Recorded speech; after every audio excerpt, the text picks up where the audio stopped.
అందరికీ నమస్కారం.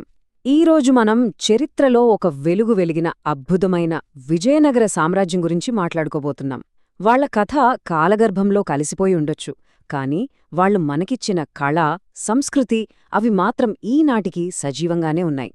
ముఖ్యంగా కాంపిటేటివ్ ఎగ్జామ్స్కి ప్రిపేర్ అయ్యే వాళ్ల కోసం వాళ్ల సాంస్కృతిక వారసత్వంలో కీలకమైన పాయింట్స్ మీద మనం ఫోకస్ చేద్దాం. ఊహించుకోండి, ఒకప్పుడు యావత్ దక్షిణ భారతదేశాన్ని శాసించిన ఒక మహాసామ్రాజ్యం. వాళ్ల కళలు, కట్టడాలు, సంస్కృతి ఈ రోజుకి మనతో మాట్లాడుతూనే ఉన్నాయి. సరే, మరంత గొప్ప కళా సంస్కృతి ఎలా పుట్టింది? దాన్ని అర్థం చేసుకోవాలంటే మనం మొదట ఈ సామ్రాజ్యపు పునాదుల దగ్గర్నుంచి మొదలుపెట్టాలి. సో, మన ఫస్ట్ సెక్షన్ విజయనగర సామ్రాజ్యం ఒక పరిచయం. మరి ఈ మహాసామ్రాజ్యాన్ని ఎవరు స్థాపించారు? వాళ్లే హరిహరరాయ మరియు బుక్కరాయ అనే ఇద్దరు సోదరులు. క్రీస్తు శకం 1336 నుంచి 1646 వరకు, అంటే దాదాపు 300 సంవత్సరాలు దక్షిణ భారతదేశంలో ఒక తిరుగులేని శక్తిగా నిలిచారు. ఈ టైం లైన్ చాలా ముఖ్యం, ఎగ్జామ్స్లో తరచుగా అడుగుతుంటారు, గుర్తుపెట్టుకోండి. ఇక వాళ్ల నిర్మాణాలు, వాటి గురించి ఎంత చెప్పుకున్నా తక్కువే, నిజంగా అద్భుతం. ఇప్పుడు వాళ్ల ఆర్కిటెక్చర్ గురించి వివరంగా చూద్దాం, ఎందుకంటే ఎగ్జామ్ పాయింట్ ఆఫ్ వ్యూలో ఇది చాలా చాలా ఇంపార్టెంట్ టాపిక్. విజయనగర ఆర్కిటెక్చర్ అనేది ఒక యునీక్ స్టైల్. అదెలాగంటే, వాళ్లు తమకన్నా ముందున్న చాళుక్య, హొయ్సాల ఇంకా చోళుల శైలులని తీసుకుని వాటన్నిటినీ కలిపి ఒక కొత్త అద్భుతమైన స్టైల్ను సృష్టించారు.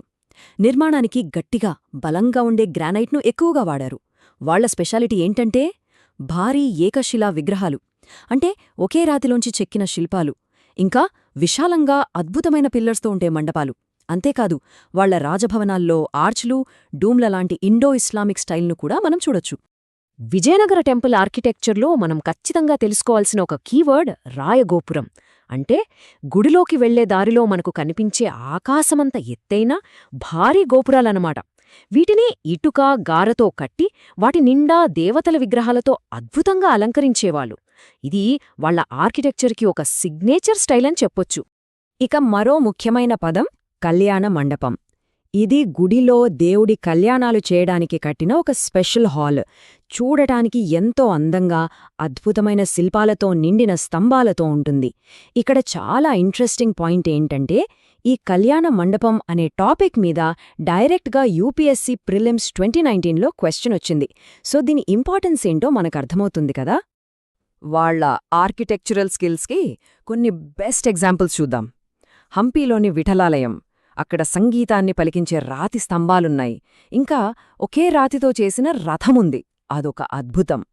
ఇక మన లేపాక్షిలోని వీరభద్రాలయం, అక్కడి ఫ్రెస్కో పెయింటింగ్స్, అంటే గోడలపై వేసిన చిత్రాలు, ఇంకా భారీ నంది విగ్రహం, మాటల్లో చెప్పలేం. అలాగే హంపీలోని విరూపాక్ష దేవాలయంలో దశావతారం లాంటి కథలని గోడలమీద చిత్రాల రూపంలో చూడొచ్చు. కట్టడాల్లోనే కాదు, సాహిత్యంలో కూడా విజయనగర రాజులు ఒక గోల్డెన్ ఏజ్ని సృష్టించారు. ముఖ్యంగా ఒక చక్రవర్తి కాలంలో అయితే సాహిత్యం అత్యున్నత స్థాయికి చేరింది. ఆ వివరాల్లోకి వెళ్దాం, పదండి.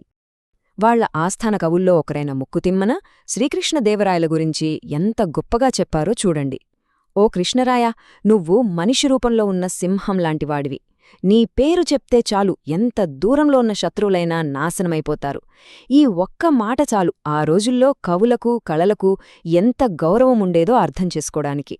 శ్రీకృష్ణదేవరాయల గురించి మాట్లాడినప్పుడు అష్టదిగ్గజాలు అనే పదం తప్పకుండా గుర్తుకురావాలి. అంటే 8 దిగ్గజాలు అని అర్థం. వీళ్ళు ఆయన ఆస్థానంలో ఉన్న 8 మంది గొప్ప తెలుగు కవులు. వాళ్ల సాహిత్య సభకు భువన విజయం అని పేరు. ఇది తెలుగు సాహితీ చరిత్రలోనే ఒక స్వర్ణయుగం లాంటిది. ఈ టేబుల్ చూడండి, ఎగ్జామ్స్కి ఇది చాలా ఇంపార్టెంట్. స్వయంగా చక్రవర్తి శ్రీకృష్ణదేవరాయలే ఒక గొప్ప కవి. ఆయన తెలుగులో ఆముక్తమాల్యద అనే కావ్యాన్ని రచించారు. ఇక అల్లసాని పెద్దన, ఆయన బిరుదు ఆంధ్ర కవితా పితామహుడు. ఆయన రాసిన గొప్ప కావ్యం మనుచరితము. తరువాత మనందరికీ తెలిసిన తెనాలి రామకృష్ణ. ఆయన కవి మాత్రమే కాదు, గొప్ప హాస్యచతురుడు కూడా. ఆయన రాసింది పాండురంగ మహాత్మ్యము. ఈ పేర్లు, బిరుదులు, పుస్తకాలు అన్నీ చాలా కీలకం. ఇక్కడ మనం ఒక ఇంట్రెస్టింగ్ విషయం గమనించాలి. వాళ్ళ అఫీషియల్ లాంగ్వేజ్ కన్నడం. అయినా సరే, వాళ్లు కేవలం కన్నడానికే పరిమితం అవ్వలేదు. తెలుగు, సంస్కృతం, తమిళం ఇలా అన్ని భాషల్లోని సాహిత్యాన్ని ఆదరించారు. దీన్ని బట్టి వాళ్లకి భాషల మీద, సాహిత్యకారుల మీద ఎంత గౌరవముండేదో తెలుస్తుంది. సరే, కళలు, సాహిత్యం ఇంత గొప్పగా ఉన్నాయి. మరి అప్పటి సమాజం ఎలా ఉండేది? ముఖ్యంగా స్త్రీల పరిస్థితి ఏంటి? ఇప్పుడు ఆ విషయాలొక్కసారి చూద్దాం. విజయనగర కాలంలో స్త్రీల పరిస్థితి కాస్త కాంప్లెక్స్గా ఉండేదని చెప్పాలి. ఒకవైపు చూస్తే మహిళలు బాగా చదువుకున్నారు. గంగాంబిక లాంటి రచయిత్రులున్నారు. అకౌంటెంట్లుగా, గార్డ్లుగా, చివరికి జడ్జులుగా కూడా పనిచేశారు. కానీ మరోవైపు సతీసహగమనం, దేవదాసి వ్యవస్థ, బాల్య వివాహాలు లాంటి సామాజిక దురాచారాలు కూడా సమాజంలో ఉన్నాయి. ఎంత గొప్ప సామ్రాజ్యమైనా ఏదో ఒకరోజు అంతమవ్వాల్సిందే కదా. మరి విజయనగర సామ్రాజ్యం ఎలా పతనమైంది?